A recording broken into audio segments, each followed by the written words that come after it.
In this video, I'm going to teach you how to make really easy drawers that look great, are really strong, and are super easy to install. For hardware, I'll be installing these undermount drawer slides. They work really well, they're super easy to install, and they're not visible once the drawer is made. If you can, stay away from these side-mounted drawer slides. They're cheaper, but they don't work as well, and they're way harder to install. The first step is to take a scrap piece of plywood, put it behind the face frame on the left side, and trace out the edge of your face frame where those drawer slides are going to sit. You'll make a little L. Repeat that on the right side of the cabinet.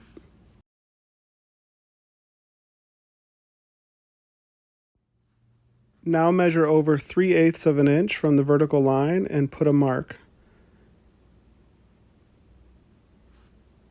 Do that to both sides.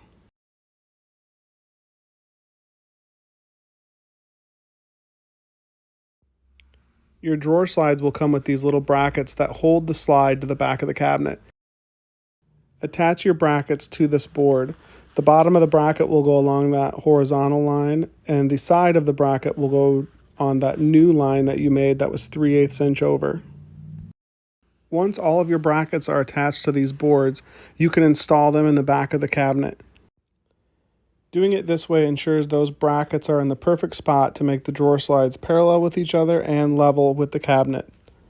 The only thing left to do after that is screw them in place in the front.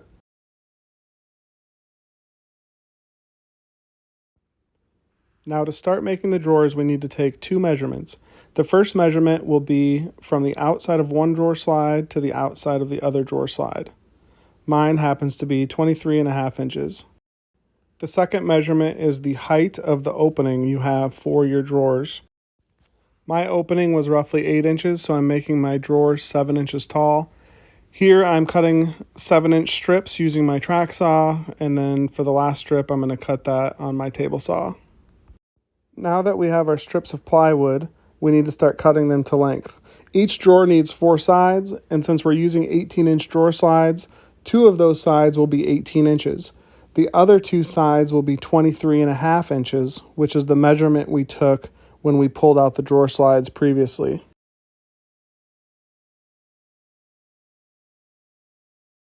We need to cut a dado into the boards that we just made for the drawers. This little dado or groove will accept the bottom of the drawer. I'm using this wobble blade, but you could use a regular table saw blade, a dado set, or even a router to make this same cut. I use some leftover scraps to make sure my dado's in the right spot. This test piece allows me to make sure I have 1/2 inch of space below that dado, that the dado is exactly the same width as the boards I'll be using for the bottom of the drawer, and that the dado's depth is about 1/4 of an inch. Once your setup is correct, you can take your drawer box pieces and run them through the table saw to cut that dado.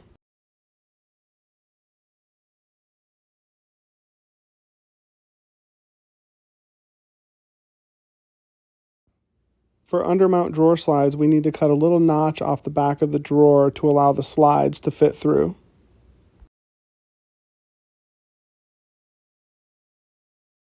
I'm going to start that cut on my table saw, and I'll cut about 2 or 3 inches in on each side, and then I'll finish up using my hand saw to knock that little notch out.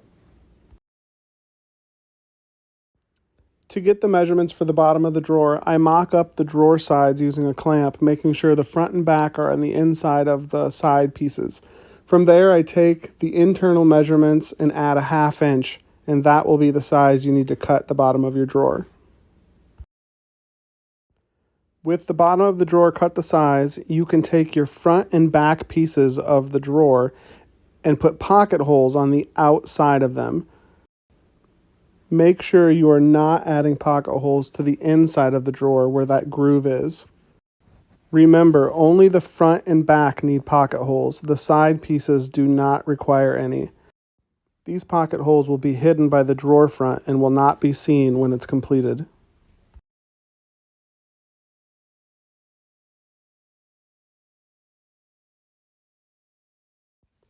I didn't do a very good job of filming the assembly of the drawer, but basically you take your bottom piece and fit it into the grooves that you made on your side pieces. Clamp it all together to make a box, making sure it's nice and square, and then just add your pocket hole screws to hold everything in place.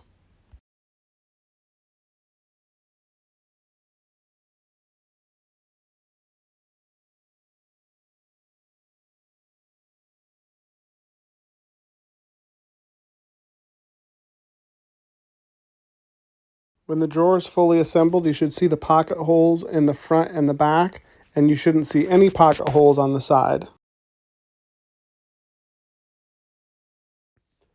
Undermount drawer slides require a little hole be drilled in the back of the drawer. The easiest way to find out where this hole needs to be drilled is to take your drawer and slide it on top of the drawer slide. From there, you can shove the drawer to the back of the cabinet. There's a little tab that sticks out on the slide that will make a mark on the back. You can see the little mark here that was made by the drawer slides. Take a 1/4 inch drill bit, I'm using a Forstner bit here, and drill about 3/8 to 1/2 inch deep on the left and right side of the drawer box. Your undermount drawer slides will also come with these little clips. They need to be screwed down to the front side of the drawer box underneath. This is why we left that 1/2 inch space underneath that dado for these to fit. The drawer slides will click into these, locking the drawer to the slides. And that's it. The drawer is complete. Set the drawer on top of the slides and slowly shove it to the back of the cabinet. You'll hear a little clicking sound where the slide locks in with the clips we installed. And now you should have a perfectly functioning drawer. Here's one more view from underneath. If you have any questions, let me know in the comments. Thanks. Bye.